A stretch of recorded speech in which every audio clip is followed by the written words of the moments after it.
সসটা নিয়ে নিল। সসটা একটু নিয়ে আস।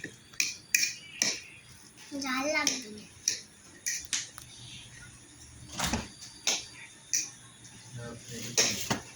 সস তো গরম হয়ে গেছে।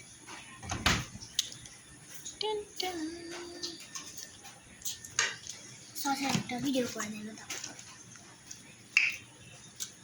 ঘুমাটা ভেজে রান্না করো দুধ বাদে। রাত্রি আবার বেশি খিদে পেয়েছে। আচ্ছা ভিডিও 3-4 মিনিট হয়ে গেলে না সেই ভিডিও আসতেছ না 3-4 মিনিট, তাড়াতাড়ি শেষ হয়ে যাবে না। এটা শর্টে যাবে না। মানে এগুলো তো শর্ট তাই তো? হ্যাঁ 60 সেকেন্ডের ভিডিও সব শর্টে যাবে, আর ওর বেশি করলে ওই 1 মিনিটের ভিডিও যাচ্ছে সব শর্টে। হ্যাঁ